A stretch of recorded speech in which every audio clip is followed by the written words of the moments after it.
السلام عليكم ورحمة الله وبركاته. الحمد لله رب العالمين والصلاة والسلام على رسوله الكريم وعلى آله وصحبه أجمعين ومن تبعهم بإحسان إلى يوم الدين. أما بعد، أعوذ بالله من الشيطان الرجيم. بسم الله الرحمن الرحيم. يا أيها الذين آمنوا ادخلوا في السلم كافة ولا تتبعوا خطوات الشيطان إنه لكم عدو مبين. மிக்க அல்லாஹ்வின் நல்லடியார்களே,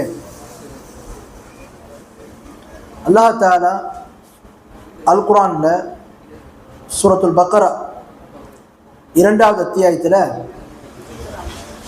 208வது வசனத்தை சொல்றான்.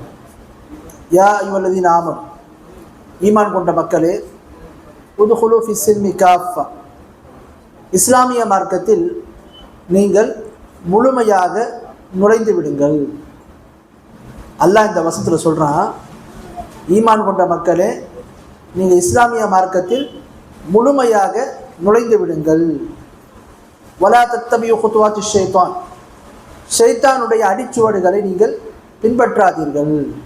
இன்னஹு லக்கும் அதுவும் முபீன், நிச்சயமாக ஷைத்தான் உங்களுக்கு தெளிவான பகிரங்கமான விரோதியாக இருக்கிறான் என்று அல்லாஹ் இந்த வசனத்தில் சொல்கிறான். இப்போ இந்த வசனத்தில் அல்லாஹ் தஆலா இஸ்லாமிய மார்க்கத்தை ஏற்றுக்கொண்ட ஈமான் கொண்ட மக்களை தான் அழைத்து அல்லாஹ் சொல்கிறான், இஸ்லாமிய மார்க்கத்தில் நீங்கள் முழுமையாக நுழைந்து விடுங்கள்றான். அப்போ இஸ்லாமிய மார்க்கத்தில் ஒருத்தர் எப்படி இருக்கணும்னா, இந்த மார்க்கத்தை முழுமையாக பின்பற்றி நடக்கணும், முழுமையாக பின்பற்றி வாழணும். நான் முஸ்லீம் தான், எனக்கு விருப்பமான விஷயங்களை நான் செய்வேன், எதெல்லாம் என் மனசுக்கு கஷ்டமாக இருக்குதோ, எதெல்லாம் எனக்கு பாதகமாக இருக்குமோ அதெல்லாம் நான் செயல்படுத்த மாட்டேன் என்று ஒரு முஸ்லீம் இருக்கக்கூடாது. உண்மையான முஸ்லீம், அது ஈமான் கொண்ட ஆணாக இருக்கட்டும், ஈமான் கொண்ட பெண்ணாக இருக்கட்டும், இஸ்லாத்தில் முழுமையாக நுழையிறதுனா எப்படி? அல்லாஹ்வும் அல்லாஹ்வுடைய தூதரும் மார்க்கத்தில் ஒரு விஷயத்தை நமக்கு சொல்கிறாங்க, இதுதான் மார்க்கம் என்று சொன்னால் அதன்படி நம்ம நடக்கணும். அப்படி ஒருத்தர் நடந்தால் தான் உண்மையிலே அவர் இஸ்லாத்தில் முழுமையாக நுழைந்தவர் ஆவார். நான் தொழுவேன், ஜக்காத்துலாம் நான் தரமாட்டேன், ஹஜ்ஜெல்லாம் என்னால் செய்ய முடியாது, எனக்கு வசதி வாய்ப்பு இருந்தால் ஹஜ்ஜெல்லாம் நான் செய்ய மாட்டேன், ஜக்காத்துலாம் நான் கொடுக்க மாட்டேன், நான் மனம் போன போக்கில் வாழ்வேன், ஒரு சில சட்டங்களை நான் செயல்படுத்திப்பேன் என்று சொன்னால் இது இஸ்லாத்தில் முழுமையாக நுழையிறது கிடையாது. அப்போ அல்லாஹ் சொல்கிறான், இஸ்லாத்தில் நீங்கள் முழுமையாக நுழையணும், மார்க்கத்தில் நீங்கள் முழுமையாக நுழையணும். முழுமையாக நுழையணும்னு சொன்னால் எல்லா விதத்திலும் நீங்கள் என்ன செய்யணும்? இந்த மார்க்கத்தை பின்பற்றி நடக்க வேண்டும். உங்களுடைய சந்தோஷமான தருணங்களாக இருக்கட்டும், கஷ்டமான தருணங்களாக இருக்கட்டும், பொருளாதாரத்தை தேடக்கூடிய அம்சங்களாக இருக்கட்டும், குடும்பவியல் சம்பந்தமான சட்டத்திட்டங்களாக இருக்கட்டும், எல்லாத்துலேயுமே ஒரு மனிதன் இந்த மார்க்கத்தை என்ன செய்யணும்? முழுமையாக பின்பற்றி வாழ வேண்டும். இது ரொம்ப ரொம்ப முக்கியமான ஒரு அம்சம். நம்ம அப்படி வாழ்ந்தாதான் உண்மையில் நம்ம முஸ்லீமாக இருக்க முடியும். இன்னைக்கு நிறைய பேரை பார்த்தீங்கன்னா இஸ்லாமிய மார்க்கத்தை எப்படி பின்பற்றுறாங்க? மனம் போன போக்கில் பின்பற்றிட்டு இருக்கிறாங்க. அவங்களுக்கு தேவைன்னா இஸ்லாம், தேவை இல்லைன்னா இஸ்லாம் கிடையாது அப்படின்ற மாதிரி ஆகிப்போச்சு. இஸ்லாம் என்பது பள்ளியோடு சம்மந்தப்பட்டது. பள்ளியை விட்டு வெளியே வந்துட்டா நம்ம எப்படினாலும் வாழலாம், எதனால் செய்யலாம், எப்படினாலும் உண்ணலாம், வட்டியை வாங்கலாம், மார்க்கம் தடுத்து அறாமான காரியங்களை ஈடுபடலாம் என்று பல பேர் என்ன செய்கிறாங்க? தன்னைத்தானே ஏமாற்றி கொண்டு இருக்கிறாங்க. அல்லாஹ் பாருங்க, சஹாபாக்களை முன்னிலைப்படுத்தி சொல்கிறோம். சூரத்துல் பக்கரா 2வது அத்தியாயத்தில் 137வது வசனம். ஃபஇன் ஆமனு பிமிஸ்லி மா ஆமன்தும் பிஹி ஃபகத் இஹ்ததவ் ஃபஇன் தவல்லவ் ஃபஇன்னமா ஹும் ஃபீ ஷிகாக். அல்லாஹ் சொல்கிறான் இந்த வசனத்தில், சஹாபாக்களை முன்னிலைப்படுத்தி அல்லாஹ் சொல்கிறான், இவர்களை மாதிரி அவங்களும் ஈமான் கொண்டு வந்தாங்கன்னா, சஹாபாக்களை மாதிரி மற்றவங்களும் ஈமான் கொண்டு வந்தாங்கன்னா அவங்க நேர்வழியை அடைவாங்க. அப்படி அவங்க ஈமான் கொண்டு வரலன்னு சொன்னால் கருத்து வேறுபாடுகளிலும் பிளவுகளிலும் தான் இருப்பார்கள் என்று அல்லாஹ் குர்ஆனில் சொல்கிறான். அப்போது சஹாபாக்களை மாதிரி நம்ம ஈமான் கொண்டு வரணும்னு அல்லாஹ் சொல்கிறான். உண்மையிலே சஹாபாக்கள் அப்படிதான் ஈமான் கொண்டு வந்தாங்க. அவங்க முஸ்லீம் ஆனதுக்கு அப்புறம் அல்லாஹ்வுக்கெல்லாம் இணை வைக்கல. முஸ்லீம் ஆனதுக்கு அப்புறம் நினைச்சா தொழுவோம், நினைச்சா தொழு விட்டுருவோம் அப்படிலாம் இல்லை. எல்லா நேரங்களையும் தொழுகையை பேணி பாதுகாத்தாங்க. முஸ்லீம் ஆனதுக்கு அப்புறம் அல்லாவும் அல்லாஹ்வுடைய தூதரும் ஒரு விஷயத்துல சொன்னாங்கன்னா அதுக்கு அப்படியே கட்டுப்பட்டு நடந்தாங்க. இப்படிதான் ஒரு உண்மையான முஸ்லீம் இருக்கணும். இப்படி ஒருத்தர் வாழ்ந்தாதான் அவர் இந்த உலகத்துல நிம்மதியா வாழ முடியும், மறுமையிலே வெற்றி பெற முடியும். அதனாலதான் சஹாபாக்கள் அல்லாஹ் சொல்றான், அவங்கள மாதிரி மற்றவங்களும் ஈமான் கொண்டு வர வேணும்ன்றான். இதற்கு ஒரு உதாரணம் பாருங்க, சில சம்பவங்கள் மூலமா நம்ம பார்க்கலாம். அல்லாஹ் குர்ஆன்ல சூரத்து நூர் 24வது அத்தியாயத்துல 22வது வசனத்தை சொல்றான், வலா யஅ்தி உலில் ஃபضل மின்கும் வஸ்ஸஅ அய்யுது உலில் குர்பா வல் மசாகின் வல் முஹாஜிரின ஃபீ சபீலில்லாஹ் ஃபல்யஅஃபு வல்யஸ்ஃபஹு அலா துஹிப்பூன அன் யக்ஃபிரல்லாஹு லக்கும் வல்லாஹு கஃபூருர் ரஹீம். அல்லாஹ் சொல்றான், யாருக்கு அல்லாஹ் வசதி வாய்ப்பை கொடுத்திருக்கிறானோ, செல்வத்தை கொடுத்திருக்கிறானோ, அவர்கள் ஏழைகளுக்கும் சொந்தக்காரங்களுக்கும் அல்லாஹ்வுடைய பாதையில ஹிஜ்ரத் செய்தவங்களுக்கும் உதவி செய்ய மாட்டேன் என்று சொல்ல வேண்டாம். அவங்கள மன்னித்து விடுங்க, அவங்க நீங்க மன்னித்தருளுங்க. அல்லாஹ் உங்களை மன்னிப்பதை நீங்க விரும்ப மாட்டீங்களா? அல்லாஹ் மன்னிக்கின்றவன், அல்லாஹ் அருள் புரிபவன் என்று அல்லாஹ் சொல்றான். இப்ப இந்த வசனத்துல அல்லாஹ் என்ன சொல்றான்? யாருக்கு அல்லாஹ் செல்வ செழிப்பையும் வசதி வாய்ப்பையும் கொடுத்திருக்கிறானோ அப்படிப்பட்டவங்க சொந்தக்காரங்களுக்கும் ஏழைகளுக்கும் அல்லாஹ்வுடைய பாதையில போராடக்கூடியவங்களுக்கும் எதுவும் தரமாட்டேன் என்று சொல்ல வேண்டாம், மன்னித்து விடுங்க என்று அல்லாஹ் சொல்றான். இந்த வசனம் ஏன் இறங்குச்சு, என்ன காரணத்துக்காக இறங்குச்சு என்று பார்த்தீங்கன்னா, புகாரியில 4750வது நம்பர் ஹதீஸ், மிக நீண்ட ஒரு ஹதீஸ். அந்த ஹதீஸை சுருக்கமாக நான் சொல்றேன். அது என்ன வருதுன்னு சொன்ன, நபிகள் நாயகம் ஸல்லல்லாஹு அலைஹி வஸல்லம் அவர்கள் ஹிஜ்ரி 5ஆம் ஆண்டு பனு முஸ்தலிக் என்கின்ற ஒரு இடத்துக்கு போர் செய்யறதுக்காக போறாங்க. ரசூலுல்லாஹ் எப்போதுமே போர் செய்ய போகும்போது அவங்க மனைவிமார்கள்ல ஒருத்தவங்களை அழைச்சிட்டு போவாங்க. அப்ப அந்த சந்தர்ப்பத்தில் ஆயிஷா ரலியல்லாஹு அன்ஹா அவர்களை அழைச்சிட்டு போறாங்க. சண்டை நடக்குது, அல்லாஹ் வெற்றியை தர்றான். மீண்டும் அங்கிருந்து மதீனாவுக்கு திரும்புறாங்க. அப்ப இரவாவது, மதீனா பக்கத்துக்கு நெருங்கிட்டோம், இரவாவது என்ன பண்றாங்கன்னு சொன்னா ஒரு இடத்துல தங்குறாங்க. இரவு நேரத்துல காலையில நாம இங்கிருந்து என்ன செய்வோம், இங்கிருந்து புறப்படுவோம் என்கின்ற மாதிரி இரவுல அங்க தங்குறாங்க. அப்போது விடியற காலையில் என்ன செய்யறாங்கன்னா, அன்னை ஆயிஷா ரலியல்லாஹு அன்ஹா அவர்கள் தங்களுடைய இயற்கை கடனை முடிப்பதற்காக அங்கிருந்து கொஞ்சம் தூரத்துல போறாங்க.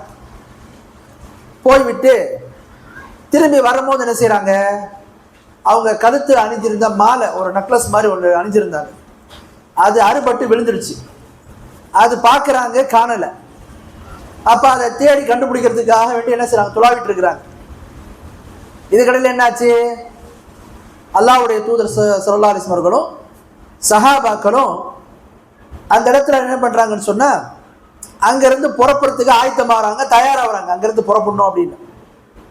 அப்போ ஆயிஷா ரலியல்லாஹு என்ன பண்ணுவாங்கன்னு சொன்னா, பொதுவாக ரசூலுல்லாஹ்வுடைய மனைவிமார்கள் வரும்போது அவங்களுக்கு ஒரு பல்லக்கு மாதிரி ஒன்று வச்சிருப்பாங்க.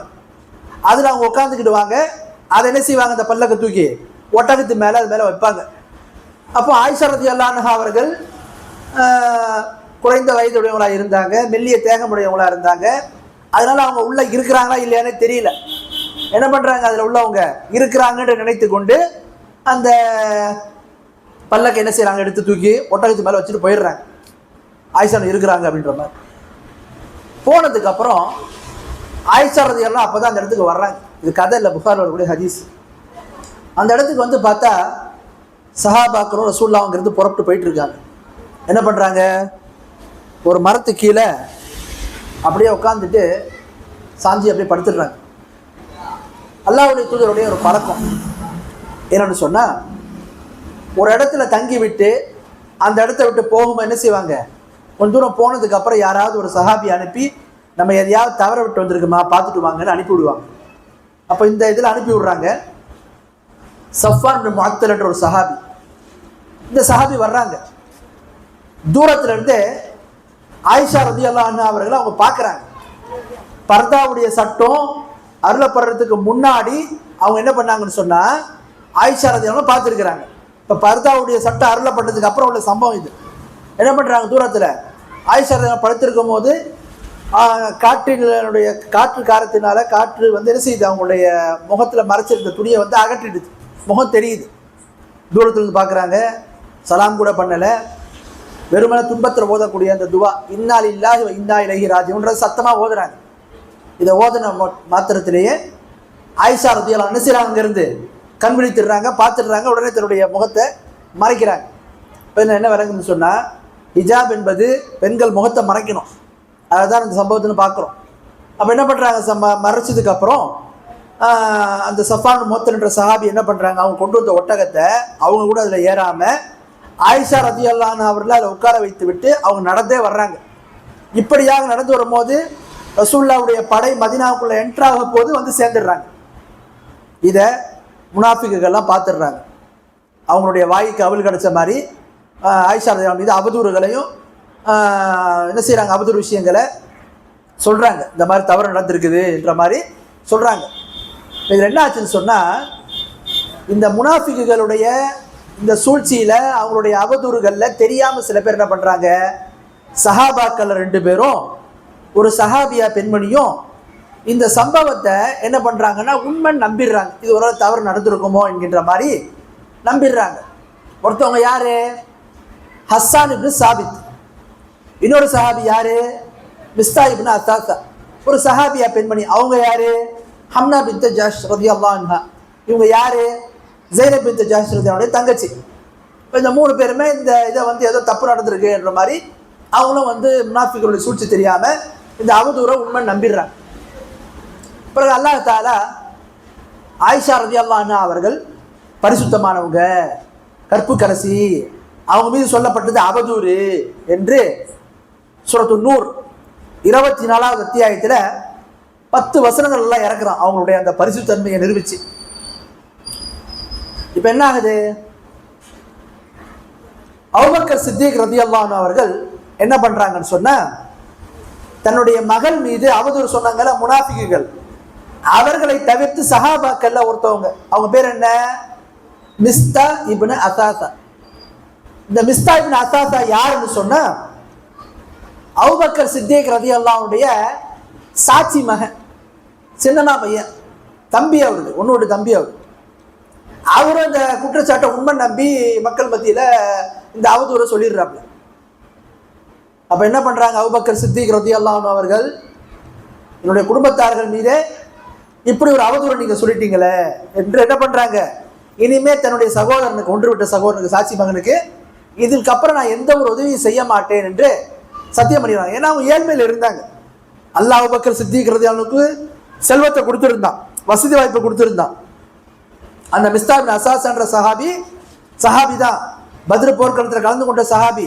அபூபக்கர் சித்திக் ரலியல்லாஹு அன்ஹுடைய உறவினர், ஏழ்மையில் இருந்தாங்க, அவங்கள உதவி செய்து கொண்டிருந்தாங்க. இவங்க தன் மகள் மீதே இப்படி ஒரு குற்றச்சாட்டை வச்சதுக்கப்புறம், இப்படி ஒரு அவதூறை சுமத்துறதுக்கு அப்புறம், அல்லாவே பரிசுத்த தன்மை நிரூபிச்சுட்டான்றதுக்கு அப்புறம் என்ன பண்ணுறாங்க, அல்லாஹ் மீது ஆணையா இனி நான் மிஸ்தா என்று சொல்லக்கூடிய என்னுடைய சகோதரனுக்கு எந்த ஒரு உதவியை நான் செய்ய மாட்டேன் என்று சத்தியம் பண்ணிடுறாங்க.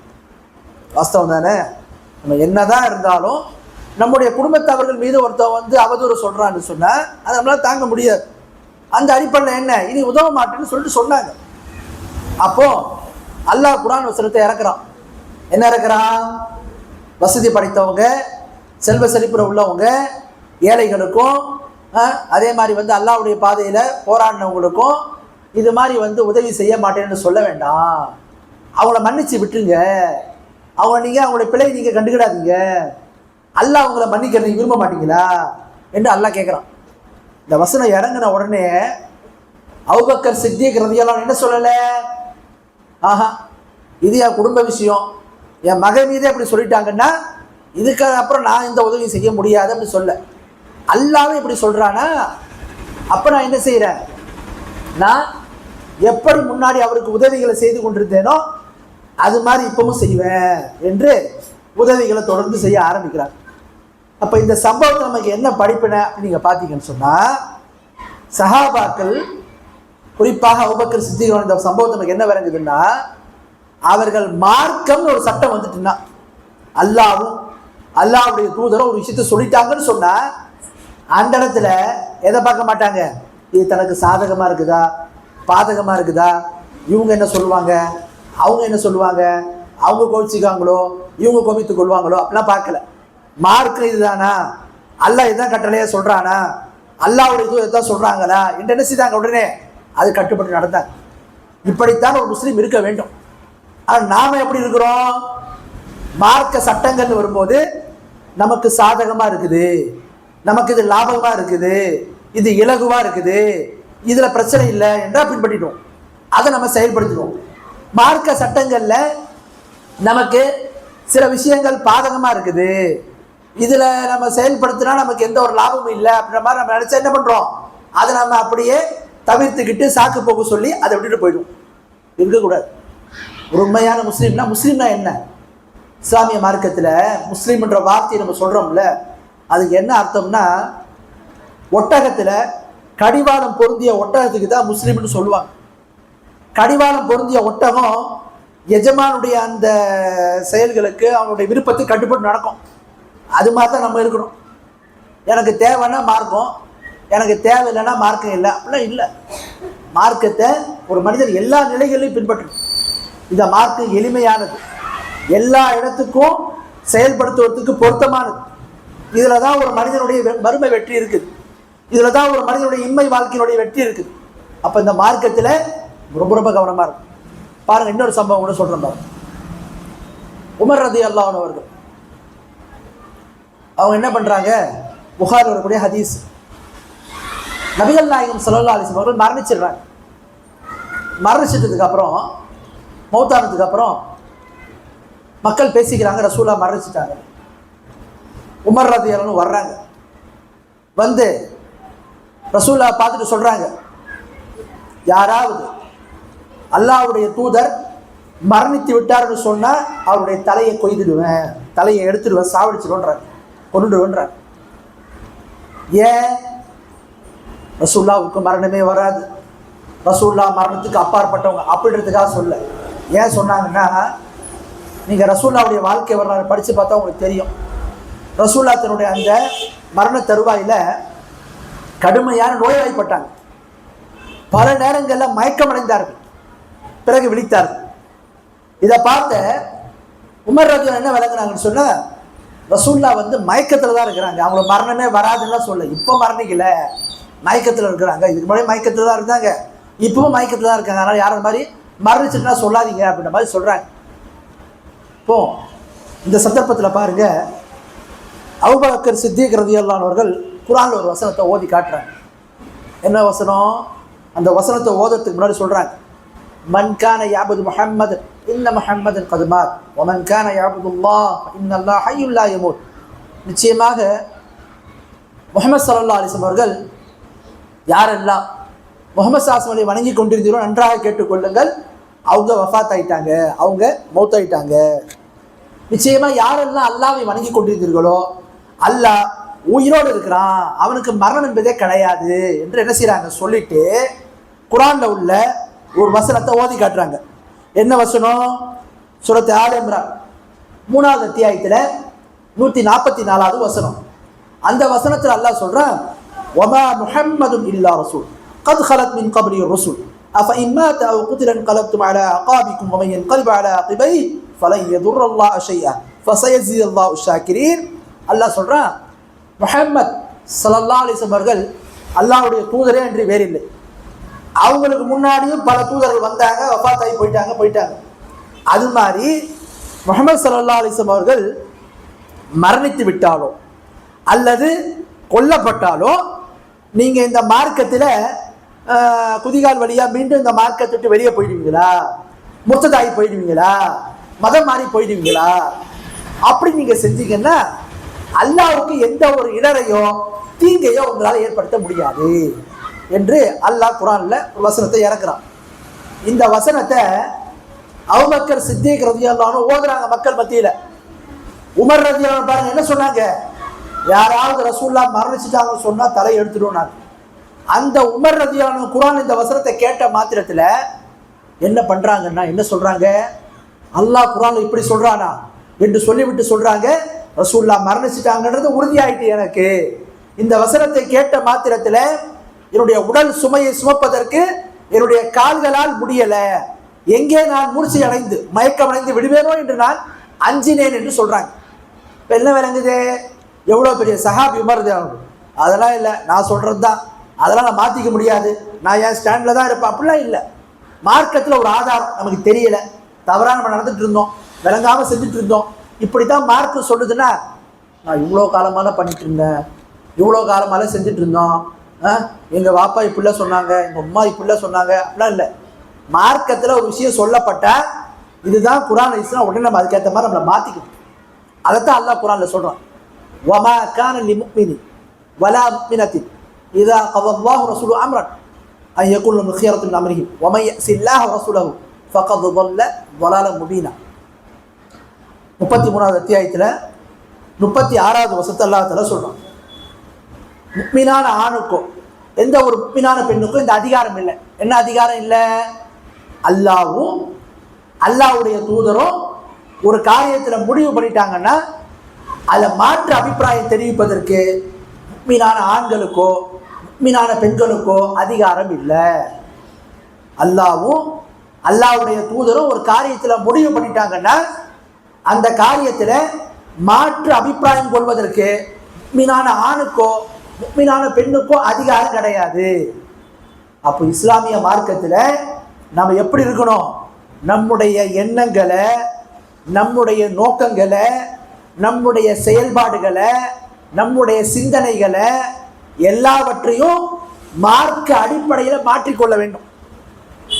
மனோ இச்சைக்கு நம்ம அடிமையாயிடக்கூடாது, மனோ இச்சையின் அடிப்படையில் வாழ்ந்துடக்கூடாது. ஒரு விஷயம் மனிதன்ற அடிப்படை நம்ம தெரியாமல் இருந்திருப்போம், மார்க் இதுதான் சொல்லுதுன்னா உடனே அதற்கேற்றவாறு நம்முடைய நிலையை நம்ம மாற்றிக்கணும். நம்ம என்ன பண்ணுறோம், மார்க்கத்தை நமக்கு தோதுவாக வளர்ச்சிக்கிடுவோம். இது இருக்கக்கூடாது. உண்மையான முஸ்லீம் என்று சொன்னால் மார்க்கத்துக்கு ஏற்றவாறு தன்னை மாற்றும். அதைத்தான் அல்லாஹ் நமக்கு தெரியப்படுத்துகிறோம். அப்போ ஒவ்வொரு முஸ்லிம்களுடைய வாழ்க்கையிலையும் இந்த மாதிரி ஒரு நிலை இருந்தால் தான் உண்மையாகவே அவங்க முஸ்லீமாக இருக்க முடியும். பாருங்க, இன்னொரு சம்பவத்தை கூட சொல்கிறேன் பாருங்க. புகாரியில் 80வது நம்பர் ஹதீஸ். உக்பா இப்னு ஹாரிஸ்ன்னு ஒரு சஹாபி, அவரு திருமணம் பண்ணிடுறார். திருமணம் பண்ணதுக்கு அப்புறம் அவங்களுக்கு பால் புகட்டிய செவிலி தாய் வர்றாங்க. அரபுகள்கிட்ட ஒரு பழக்கம் இருந்துச்சு, என்ன பண்ணுவாங்க, தன் குழந்தைகளுக்கு சின்ன வயசுலேயே நல்லா திடகாத்திரமாக இருக்குன்றதற்காக வேண்டி தாய்ப்பாலை புகட்டுவதோடு சேர்த்து என்ன பண்ணுவாங்கன்னா, செவிலித்தாய், அதாவது சில பெண்கள் பால் புகட்டுவதற்கு அவங்களுக்கு காசு பணத்தை கொடுத்து குழந்தைகளுக்கு பால் புகட்டுவாங்க. எதுக்கு, நல்லா திடகாத்திரமாக இருக்குன்றதுக்காக வேண்டி, மேலும் மொழியும் நல்லா கற்றுக்கொள்ள வேண்டும் இருக்காடி கிராமப்புறங்களில் அனுப்பி வைப்பாங்க. இப்போ உக்பா இப்னு ஹாரிஸ் என்ற ஒரு சஹாபி திருமணம் பண்ணுறார். பண்ணதுக்கு அப்புறம் அந்த பால் புகட்டிய தாய் 2 வயசுக்குள்ள 5 முறை ஒரு பெண்ணிடத்தில் ஒருத்தர் பால் அருந்தினாங்கன்னா அந்த செவிலித்தாய் அந்த மகன்ற உறவு அங்கே ஏற்பட்டுரும். அப்போ அந்த செவிலித்தாய் வர்றாங்க, வந்து கேட்குறாங்க, உக்பாவே திருமணம் நடந்துச்சாமே, ஆமாம், உங்கள் மனைவி யார், என்ன விவரம்லாம் கேட்குறாங்க. இன்னாருடைய மகள் இன்னார் என்னாலும் சொல்லிட்டு விவரத்தை சொல்கிறாங்க. அப்போ அந்த செவிலித்தாய் சொல்கிறாங்க, என்ன சொல்கிறாங்கன்னா, உக்பாவே உனக்கும் நான் தான்ப்பா சின்ன வயசில் பால் கொடுத்தேன், உனக்கு செவிலித்தாயாக இருந்து நீ யாரை திருமணம் பண்ணியிருக்கிறாயோ அந்த பெண்ணுக்கும் நான் தான் பால் புகட்டினேன். நீங்கள் 2 பேருமே செவிலித்தாய்ன்ற அந்த இதில் பால் புகட்டினதுனால குடித்ததுனால சகோதர சகோதரின்ற உறவில் வருவீங்க. எப்படி ஒரு தாய் வயிற்றில் பிறந்த சகோதர சகோதரிகளுக்கான சட்டம் இருக்குமோ அதே மாதிரி தான் ஒரு பெண்ணிடத்தில் ஒரு நபரும் இன்னொரு பெண்ணும் திருமணம் இது பால் புகட்டினாங்கன்னா அவங்க 2 பேரும் சகோதர சகோதரியாக மாறிடுவாங்க. எப்படி ஒன்று உடன் பிறந்த சகோதரன் திருமணம் செய்வதற்கு தடையோ அதே மாதிரி ஒரு பெண்ணிடத்தில் பால் புகட்டியவங்களும் திருமணம் செய்யறதுக்கு தடை இருக்கு. அப்போ நீங்க 2 பேரும் சகோதர சகோதரின்னு சொல்றாங்க. சொன்ன உடனே உக்பா இப்னு ஹாரிஸ் என்ன செய்யலை, இது கல்யாணம்லாம் ஆயிடுச்சு, குடும்பம்னு உருவாயிடுச்சு, இதுக்கப்புறம் இப்படி சொல்கிறாங்க, அப்படியே விட்டுருவோன்னு நினைக்கல. மக்காவிலிருந்து 450 கிலோமீட்டர் தூரத்தில் இருக்கக்கூடிய மதினாவுக்கு வர்றாங்க பயணித்து. அங்கே ரசூலா இருக்கிறாங்க. அங்கே வந்து ரசூல்லாவை சந்திக்கிறாங்க. சந்தித்து சொல்கிறாங்க, அல்லாஹ்வுடைய தூதரே, இப்படி ஒரு சம்பவம் நடந்துச்சு, எனக்கு பால் புகட்டிய செவிலித்தாய் இதை மாதிரி சொன்னாங்க, அப்போ நான் என்ன செய்யட்டும் என்று கேட்குறாங்க. அப்போது அல்லாஹ்வுடைய தூதர் சொல்கிறாங்க, பாருங்கள், கவனிக்கணும். இவ்வாறு அவங்க பால் புகட்டினேன்னு சொல்லிட்டு உறுதியாக சொல்லும்போது நம்ம என்ன செய்ய முடியும்? இப்போ என்ன சொல்ல வராங்க ரசூல்லா? நீங்கள் சேர்ந்து வாழ முடியாது, கணவன் மனைவியாக நீங்கள் இருக்க முடியாது, நீங்கள் சகோதர சகோதரி ஆயிட்டீங்க என்று தெரியப்படுத்துகிறாங்க. உடனே என்ன பண்ணுறாங்க, அப்படியா என்று தன் மனைவியை தலாக் விட்டு வேறொரு பெண்ணை திருமணம் செஞ்சாங்க. பெருமைக்கு என்ன விளங்குதுன்னா, இன்னைக்கு மார்க்க சட்டங்களை ஒருத்தர் சில விஷயங்களை செயல்படுத்திடுவார். குடும்பம்னு வரும்போது ஐயோ குடும்பமா, அவங்க என்ன சொல்லுவாங்க, இவங்க என்ன சொல்லுவாங்க, இவங்க கோவிச்சுக்குவாங்களே, அவங்க கோவிச்சுக்குவாங்களே அப்படின்னா பார்த்துட்டு என்ன பண்ணுவோம், குடும்பத்துக்கு தோதுவாக மார்க்க சட்டங்களை வளைச்சிட்டு போயிடுவோம். ஆனால் சஹாபாக்கள் அப்படி இல்லை. என்னதான் இருந்தாலும் மார்க்கம் ஒரு விஷயம் சொல்லப்பட்ட உடனே என்ன பண்ணாங்க, அதுக்கு அவங்க கட்டுப்பட்டு நடந்தாங்க. அதுக்கு தோதுவா தன்னை மாற்றினாங்க, தனக்கு தோதுவா மார்க்கத்தை வளைக்கல. இப்படிதான் ஒரு முஸ்லீம் வாழ வேண்டும். இப்போ பாருங்க, இதுல இருந்து நமக்கு என்ன விளங்குது, ஒரு மனிதனுக்கு எந்த நிலையிலையும் அவனுடைய குடும்பம் என்பது மார்க்கத்தை பின்பற்றுவதற்கு தடையா இருந்துடக்கூடாது. இன்னைக்கு நம்ம பார்க்குறோம், சில பேர் என்ன பண்றாங்க, ஆண்களாக இருந்தா தாடியெல்லாம் சேவிங் பண்ணிடுறாங்க. என்னப்பான்னு கேட்டால், மனைவிக்கு பிடிக்கல, அம்மாவுக்கு பிடிக்கல, பாப்பாவுக்கு பிடிக்கல, அத்தாவுக்கு பிடிக்கல, இதெல்லாமா இப்படி பண்ணுவாங்க. இப்படி இல்லாமல் இருக்கும் மார்க்கத்தில். சில பேர் என்ன செய்கிறாங்க, ஹிஜாப் விஷயத்தில் கூட பேணுதலே இல்லாமல் இருக்கிறாங்க. ஹிஜாப் விஷயத்தில் கூட பல பேர்த்து பேணுதல் என்பதே கிடையாது. என்ன பண்ணுறாங்க, சில பேர் திருமணம் முடிக்கிற வரைக்கும் கொஞ்சம் பேணுதலாக இருப்பாங்க. திருமணம் முடிச்சதுக்கப்புறம் என்னவோ அவங்களுக்கு அதுக்கப்புறம் ஹிஜாபே இல்லைன்ற மாதிரியும் தன்னைத்தானே பெண்களே இல்லைன்ற மாதிரி சில பேர் நினச்சிக்கிறாங்க. இப்படிலாம் இல்லை. இஸ்லாமிய மார்க்கத்தினுடைய சட்டத்திட்டங்களை ஒரு மனிதன் வாழும் காலம் எல்லாம் செயல்படுத்தும். அப்படிதான் சஹாபாக்கள் இருந்தாங்க. பாருங்க, அல்லாஹ்வுடைய தூதரிடத்துல ஒரு பெண்மணி வர்றாங்க, வந்து கேட்குறாங்க, அல்லாஹ்வுடைய தூதரே, எனக்கு வந்து பிட்ஸ் நோய் இருக்குது, இந்த காக்கா வலிப்பு நோய் இருக்குது, அந்த நோய் நீங்குவதற்காக நீங்கள் அல்லாட்ட துவா செய்யுங்கள என்று ஒரு கோரிக்கையை வைக்கிறாங்க. இப்போ அல்லாஹ்வுடைய தூதர் கேட்குறாங்க, பாருங்கம்மா, நம்ம உமக்காக துவா செஞ்சோன்னு சொன்னால் அல்லாஹ் அந்த நோயிலிருந்து உங்களுக்கு நிவாரணத்தை தந்துடுவான். இதை நீங்கள் விரும்புகிறீங்களா? அப்படி இல்லை என்று சொன்னால், இந்த நோயோட நீங்கள் பொறுமையாக இருந்தீங்கன்னு சொன்னால் அல்லாஹ் வந்து உங்களுக்கு பகரமாக சொர்க்கத்தை தருவான், எது வேணும் என்று கேட்குறாங்க. அந்த பெண்மணி பாருங்க, அல்லாஹ் சொர்க்கத்தை தருவானா? அப்படி என்றால் இந்த நோய் வரட்டும், நான் இதை பொறுமையாக எதிர்கொள்கிறேன் என்று சொல்லிடுறான். அதுக்கப்புறம் அல்லாஹ்வுடைய தூதர்கிட்ட ஒரு கோரிக்கை வைக்கிறாங்க. என்ன கோரிக்கை? அல்லாஹ்வுடைய தூதரே, இந்த நோய் வரட்டும், ஆனால் என்ன, இந்த நோய் வரும்போது என்னுடைய கால்களுடைய அசைவின் காரணத்தினால என்னுடைய உடல் பகுதிகள்லாம் மறைக்க வேண்டிய பகுதிகள்லாம் விலகிடுது, அதனால் அதெல்லாம் விலகக்கூடாதுன்றதுக்காக அல்லாஹ்ட்ட துவா செய்யுங்க என்று கேட்குறாங்க. அல்லாஹ்வுடைய தூதர் அவங்களுக்காக துவா செஞ்சாங்க. இது சஹீஹ் முஸ்லிம் வரக்கூடிய அறிவிப்பு. பாருங்க, சஹாபியா பெண்மணிகளுடைய சிந்தனை எப்படி இருந்துச்சு. நோயில் கூட, ஏழாமையில் கூட மார்க்க விஷயங்களில், ஹிஜாப் விஷயங்களில் இவ்வளோ ஒரு பேணுதலாக இருந்தாங்க. நம்ம என்ன பண்ணுறோம், பல பேர் ஹிஜாபை பேணுறதே இல்லை. சில பேர் என்ன பண்ணுறாங்கன்னா, ஏதோ தாடி வச்சவங்க தொப்பியை போட்டவங்க பார்த்தா அவங்க தான் ஆம்பளை மாதிரியும், தாடியை சரிச்சிட்டு மற்றவங்களாம் இருக்கும், அவங்களாம் வந்து ஆம்பளை இல்லாத மாதிரியும் சில பேர் நடந்துட்டு போகிறாங்க. அவங்கள பார்த்தா ஹிஜாபை பேணுவாங்க, இவங்கள பார்த்தா ஹிஜாபை பேண மாட்டாங்க. அப்படி இருக்கக்கூடாது. மார்க்க சட்டங்களில் ஒரு அந்நிய ஆண், அந்நிய பெண், மகரமான ஆண்கள், மகரமான பெண்களோட சட்டத்தெல்லாம் கட்டாயம் நம்ம பின்பற்ற வேண்டும். அதெல்லாம் நம்ம செயல்படுத்தினாதான் ஷைத்தானுடைய தீண்டுதல் இருந்தும் பாவங்கள் இருந்தும் நம்ம விலகி இருக்க முடியும். ஆக நிமிக்க அல்லாஹ்வுடையவர்களே, இஸ்லாமிய மார்க்கத்தில் முழுமையாக நுழைவதென்றால் இப்படித்தான். மார்க்க சட்டத்திட்டங்களையும் மார்க்க கட்டளைகளையும் நாம் என்ன செய்யணும், செயல்படுத்தி வாழ வேண்டும். இதில் நம்முடைய சுய விருப்பம் வெறுப்பு இதெல்லாம் ஒதுக்கிட்டு, பிறர் நமக்கு பார்ப்பாங்க, பிறர் நமக்கு ஆதரவாக இருப்பாங்க, அதெல்லாம் பார்க்காம, சாதகமா பாதகமா, இல்லை லாபம் என்ன நஷ்டம் என்ன என்பதெல்லாம் பார்க்காம அல்லாஹ்வுடைய திருப்தியை மட்டுமே இலக்காக கொண்டு நம்ம செயல்படணும். எப்படி நம்ம பட்டாதான் மரணிக்கும் போது உண்மையிலேயே அந்த கலிமாவை சொல்லி நல்ல மரணமாக நமக்கு ஏற்படக்கூடிய மரணம் இருக்கும். அப்படி இல்லை என்றால் ஷைத்தானுடைய அடிச்சுவட்டை பின்பற்றணும்னா அந்த தெளிவான விரோதி நம்மளை வழிகெடுத்துருவான். ஆகவே நம்ம சொன்ன விஷயத்தின் அடிப்படையில் முதல்ல எனக்கும் உங்களுக்கும் மார்க்கத்தை பின்பற்றி செயல்பட்டு நடப்பதற்கு அல்லாஹ் நம் அனைவருக்கும் அருள் புரிவானாக.